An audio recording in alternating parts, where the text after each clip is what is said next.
Welcome back to Mama's Talk Relationships. I am Lisa Miller. And I'm Alessandra Martinet. Whether you're freshly separated, a seasoned single parent, or well on your way to happily ever 2.0, we're here to share our experiences, expert insights, and a whole lot of laughter to help you rock this next chapter. You ready to dive in? I am so ready to talk about this. What are we talking about? We are talking about dating avoidance. Do we have experience in that? Yes, we certainly do. Yes, Yeah. we do. I mean, here's the thing. Everyone either identifies either as an avoidant or anxious or secure. So the goal for everyone is to get to secure, but that takes a lot of work, a lot of patience, and a lot of awareness. And until I think you're in that dynamic, usually an avoidant will date an anxious. It's kind of the dance we do. Uh, do we become aware that this is our pattern and these are our habits and this is our insecurities and all the kind of good things, right? Well, to go back, there's also something called disorganized attachment because I am disorganized with my attachment style. And that Okay. is, no, I've read up about it because I'm anxious and I'm avoidant as well. I mean, I can relate to that for sure. Can you tell me a little bit more about that? Well, I'm I'm really working on it, and this is with your help.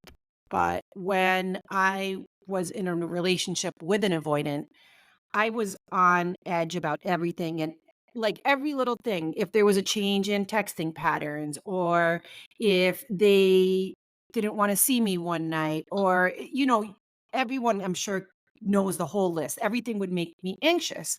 But when it came down to having an actual conversation and working through it, I would avoid those conversations like the plague.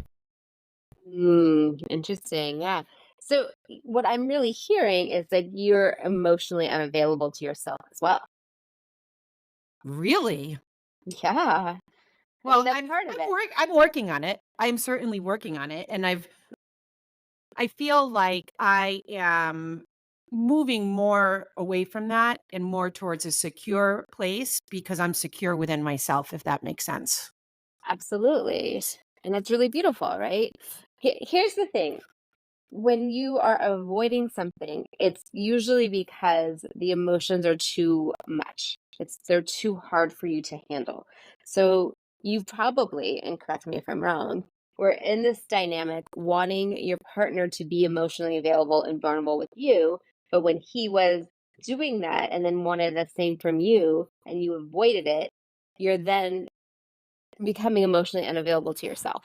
No, no, no. Actually, that's not how it went down. I would know that there was something wrong, but I would not wanna speak to he would not wanna speak to me about things. He would avoid it and, like, run if he could, but I just didn't want to deal with confrontation. I didn't wanna deal with him getting mad at me. I was scared, and I guess that was more of it than him wanting to have an emotional intimacy with me. No. Okay, so part of it then is like the fear of abandonment Yep. because if you are claiming your emotions and speaking up and using your voice, you're afraid your partner is going to run, right? Yeah. Because you're Mhm. in this dynamic. So instead of actually honoring yourself and being authentic to yourself, you become small, you shut down just to keep that connection alive. Yes, this was in the relationship with the avoidant. Correct, correct, right. And then you become anxious because you're not being authentic to yourself. Yes. Yeah. Well, I think we should go back to all the challenges that we've had dating avoidance. Okay. I've had a few. So, I mean, the one that sticks out to me the most is like the moment we would ever go to like our the next level in our relationship, whatever that might have been, he'd break up with me. I mean, he used to break up with me all the time. Let's be honest. But Yeah.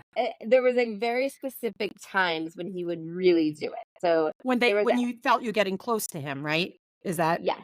Yeah, so, like, if Mhm. there was ever a talk of, like, "Where is this going? Like, what do you think?" It was, like, all of a sudden, boom, gone. right? Or if it was like, okay, like we went from like dating to like kind of more of an official, like we're in a relationship, like very soon after, boom, gone.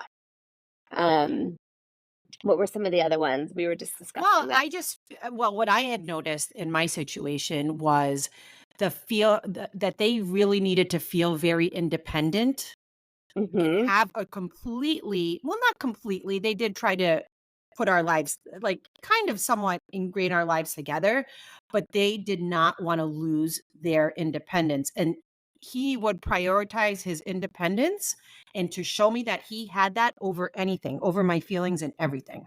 Absolutely. I mean, the other thing that I remember very clearly was if anything was a little out of place, like if work was really stressful, if something was going on with his kids that was really stressful, I was the bottom of the totem pole every single time. And then it would be like, boom, he was gone. Like, I can't handle a relationship right now. Every single time. But and the thing is, he would have difficulty communicating his needs, like, "Hey, you know what? This is in my situation, this is going on with my kids or this is going on at work," and like vent and trust you with the problems they were having. Never. He would never do that. So you didn't No. have that connection to help them because that's what you ultimately do when you're in a relationship with someone, right? Is you talk things through and you're there for them. But with an avoidant, that's almost impossible. Yeah, because the emotions are too hard for them to handle. So, where an anxious person wants to talk things through, that gives us security and safety. An anxious person or an avoidant person needs time and space. So, do you see the disconnect there? Neither Yes. is wrong. It's just you guys are on two different playing fields. So, the way to kind of come together and connect, it's like the the avoidant person has to be really honest and use this communication and say, hey, look, like I am feeling really overwhelmed. I need some time to collect my thoughts and my feelings. I'll come back to this. I always say to all of my clients, I think 24 hours is the limit it should be. I think anything over that, there's another person who's waiting to have that conversation, the anxious person. And I And it's think not if you don't, fair. it's just it's hurtful. Yeah, and knowing that you're anxious, I would like make the effort, right? And he would just go silent for days. Yeah. And I know you've had the same experience as well, and we both have anxiousness. So it was just a terrible experience. It's a really hard dance to be in if the other person isn't willing to see their lane, right? And if one person sees it and the other person doesn't, it also makes it really hard to come together to a place of, hey, look, like I get that you are in this avoidant state. I get that I'm in this anxious state. Like, how do we coexist? Because at the end of the day, like if you're in this relationship, you probably do love each other and you do want it to work. But the avoidance gonna run and the anxious person's gonna run It's gonna after, ru which is It only makes gonna them run farther. Yes.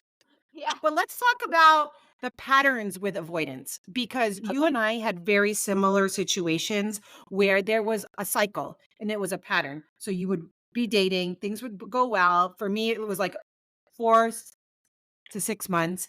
And then the avoidance would kick in as soon as they were getting close to you. Yeah. And then you would break up, and then I would be healing, and I'm sure you were the same. And then they would come back in and pretending to have that emotional availability, and it would be over and over again. Yeah, it's a cycle. It's a cycle. Unless yes, unless both parties are willing to go and do the work and really lean into like why they are anxious and why they're avoidant and what is causing that, because at the end of the day, like you're not going to change the avoidant's not going to change you. You have to be willing to fill your own cup and like really look at, oh, like this is what's triggering me. Is this my partner doing this? Is he doing something to me? Is it actually personal? What am I feeling in this moment that I'm being triggered, so that you can really get to know yourself and stop looking outside of yourself to your partner to fill those voids, because that's ultimately what it is on kind of both sides. It's just a different side of the coin. Yeah. No, I just think that how I've grown is I'm able to communicate what my needs are, and if I have someone in my life that's able to communicate back, it is a lot easier for me. So I will never be with someone that I'm not able to communicate with. I can't do it. It's not good for me. Right. And I think E the other main like point that I wanna mention is feeling safe with your partner. What makes you feel safe? Is it Communication, communication. I mean, communication's key, but it's also like just like little things like being able to come to your partner and be like, "Hey, like this feels not good to me," and not have it be a complete and utter blowout, right? Like because that's going to make the anxious person anxious about having that conversation, and it's going to make the avoidant person not want to ever have a conversation. But I think, So, like, when you're at going into a relationship, if you get to a point where you're not comfortable expressing yourself in a very polite and not crazy way, you shouldn't be with the person. You have to be comfortable expressing yourself. I really believe that. I'll never do I, that again, where I feel yeah, scared to say how I feel. If not, it's not worth it to me.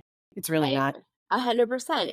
I mean, you make yourself feel small. You feel inauthentic to yourself, and that destroys you more than any of it.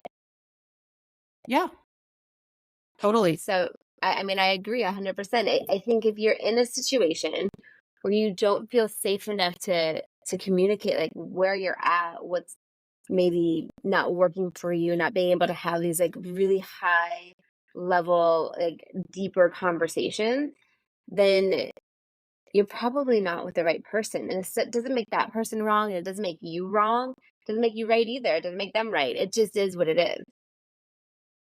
No, I agree. I agree. But I think now, and I'm sure you'll agree with me on this, now that we've gone through the cycle several times, we would, no, I'm not trying to be fresh, but we really have. You've said We, this a few times, everyone. this is not our first rodeo. Um, we know what the signs are and we're more aware of it and we're more aware of we're going to be triggered and I personally know if something's more of the right fit for me or not. I mean, I absolutely agree. I think when that like little something inside of you, whatever you want to call it, like your gut, your you know, that little like ping inside of you, maybe whatever it is like screaming at you that like, oh wow, this isn't working for you. It's time to listen Yeah, I because think you'll know. I mean, I can so spot it out now that I won't go near it with a 10-foot pole. I really won't. It made me crazy. I refuse and to go to that level of crazy ever again. what do you mean you didn't enjoy it? You enjoyed it? No, I'm You kidding. we had more content. We would have had more content for the podcast.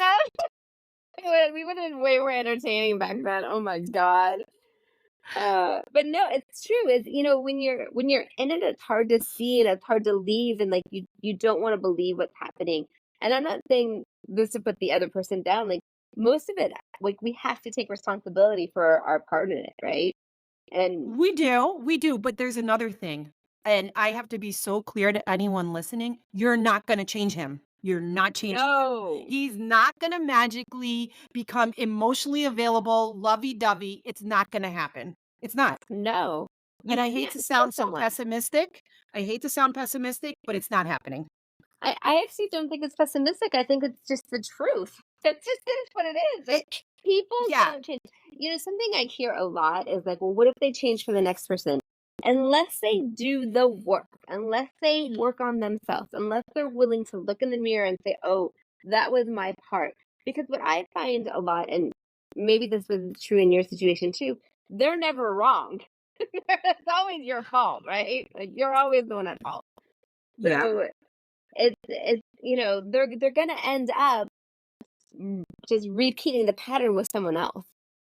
So it might not be day one. It might take a year or two or three, but I promise you it will happen again because people are who they are unless they actually stop to really work on themselves. And they really have to do the work. but I don't need a project. I really don't. I'm sorry. No, no, I don't need a project either. I mean, I have my kids. I don't need another kid. I need someone who is willing to meet me halfway. That's what it's all about. Yeah, I agree. Um, yeah, those are kind of my thoughts on dating and avoiding. I don't think it's like, oh my gosh, if they're avoidant, you have to stay away. I think if you are anxious and you are dating an avoidant, you have to be willing to meet each other in the middle. Okay, and I completely agree with you, but I'm gonna say something. I've had 0 anxiety, 0, now that the avoidance not in my life. True. And what do you say to me day in and day out? You're like, "I'm not anxious anymore. What's wrong with me?" And I'm like, it's not that anything's wrong with you. You've done the work. You've done the Yes. work." So you're like, "Oh, like if something is like a little bit off, you're just like, I'm out. Like I'm just not gonna I'm not gonna put up with the craziness anymore." The cycle. So you know the cycle. It's too exhausting. It's too exhausting. Yeah, I mean, you guys all know the cycles we're talking about. It's like 1 foot in, 1 foot out. I'm gonna breadcrumb you here. I'm gonna give you a little bit of attention so that you want more, and then they gotta go away. You're like, what? Wait, what happened to the one that gave me attention? Like, I want that one. Nope. We're not doing that again, ladies. All right, mamas, we're nearing the end of another episode of Mamas Talk Relationships. As always, we want to thank you for joining us on this journey.